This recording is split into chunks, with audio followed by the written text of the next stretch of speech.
Halo, Assalamualaikum warahmatullahi wabarakatuh. Teman-teman Universitas Terbuka, khususnya di manajemen ilmu perpustakaan, ini hanya sebagai contoh saja untuk simulasi calon Tuton Universitas Terbuka 2023. Jadi nanti ketika lulus saya akan mempersiapkan presentasi terbaik saya dengan topik yang sangat relate dengan manajemen ilmu perpustakaan. Tapi kali ini saya akan membahas tentang manajemen perpustakaan, tetapi bagian dari eh, profesionalisme pengelolaan lembaga informasi di era digital. Jadi mewujudkan self-confidence dan profesionalisme pengelolaan lembaga informasi di era digital. Hal ini sangat penting ya teman-teman. Pertama, outline di sini yaitu tentang self confidence, kemudian membangun rasa percaya diri itu seperti apa, profesionalisme itu seperti apa, dan lembaga informasi di era digital itu bagaimana. Nah, teman-teman, percaya diri adalah kondisi mental atau psikologi seseorang di mana individu dapat mengevaluasi keseluruhan dari dirinya sehingga memberikan keyakinan kuat pada kemampuan dirinya untuk melakukan tindakan dalam mencapai berbagai tujuan di dalam hidupnya. Jadi tentu teman-teman sudah sering mendengar kata-kata self confidence dan percaya diri. Kenapa sih kita harus mempunyai rasa percaya diri yang tinggi atau kenapa kita selalu insecure? Tentu ini permasalahan tentang psikologi seseorang ya. Nah, percaya diri itu mampu mengenal diri sendiri atau kekuatan dan kelemahan diri sendiri dalam rangka pengambilan keputusan. Jadi kalau teman-teman ini masih sering misalnya ragu dalam mengambil keputusan, berarti antara dua ya, kita kurang percaya diri atau kurang pengetahuan dan juga kurang pengalaman pastinya. Nah, apa sebenarnya yang dihadapi oleh mahasiswa yang pertama?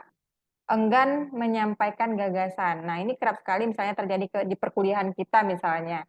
Eh, Takut salah, nggak berani bertanya, atau tidak bisa berargumentasi, ya, susah mengeluarkan pendapat. Nah, ini adalah hal-hal yang sering dihadapi oleh mahasiswa. Kemudian eh, masalahnya apa lagi? Masalahnya kadang-kadang teman-teman suka bergaul dengan orang yang sama. Misalnya dari SMP, SMA, sampai kuliah, orang yang sama. Tidak mau rolling teman. Nah, ini juga akan mempengaruhi tingkat kepercayaan diri seseorang. Kenapa? Kadang-kadang teman kita juga menjadi em, trigger ya untuk masa depan kita. Jadi teman-teman juga harus memilih dan tidak berteman dengan orang yang sama. Jadi makin banyak relasi kita, makin baik untuk menambahkan tingkat kepercayaan diri seseorang.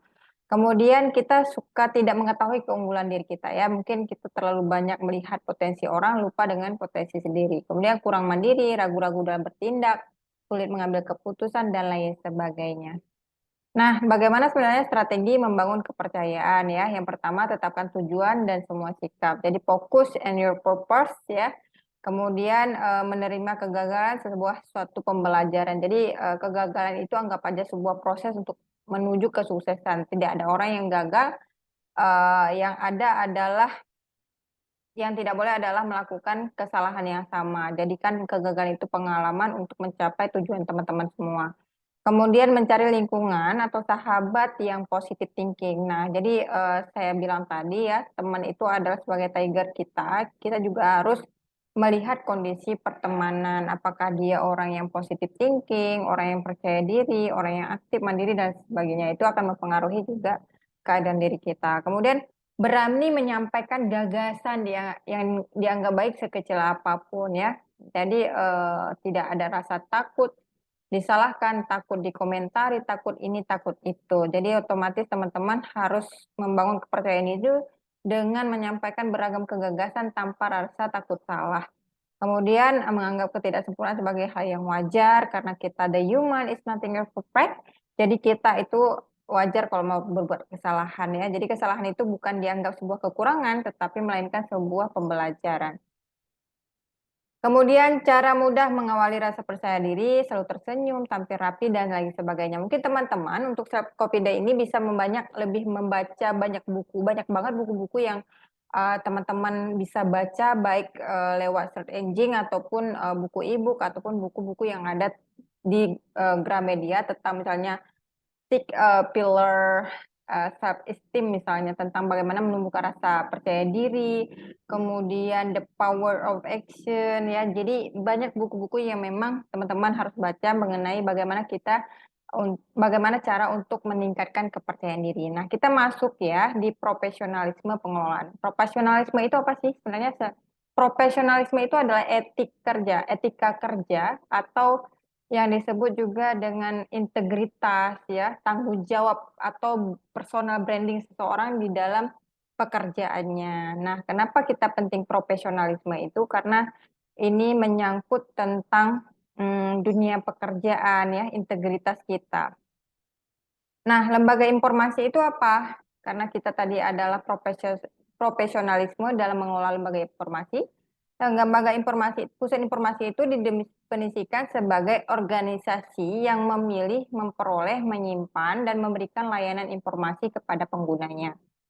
Nah, apa sih sebenarnya? Contohnya misalnya perpustakaan, galeri, museum, pusat arsip, pusat data, pusat analisis informasi, lembaga clearing, dan lain sebagainya. Jadi ini adalah dikatakan sebagai center of information. Jadi bukan hanya perpustakaan, tetapi juga badan-badan tertentu. Nah, mungkin tadi ada lembaga clearing itu apa sih? Nah, ini lembaga clearing misalnya konsep dasar koperasi atau lembaga nasional ataupun internasional, mereka menyediakan satu titik akses ke informasi yang berasal dari berbagai sumber atau negara dan bahasa. Nah, apa sebenarnya fungsi lembaga pengelola informasi? Yang pertama sebagai Center of Learning, Center of Research, pusat informasi, pusat deposit, pusat interpretasi, melakukan publikasi, pelestarian, juga tempat edutainment. Jadi perpustakaan itu adalah library is the center of activities. Kalau kita lihat pengembangan perpustakaan ya atau dalam konsep manajemen, memang kita bukan hanya mengelola koleksi perpustakaan, bagaimana cara proses peminjaman, pengembalian buku, kemudian penginventarisan, tetapi juga proses memanajemen pengembangan perpustakaan agar perpustakaan tersebut hidup ya, seperti itu ya.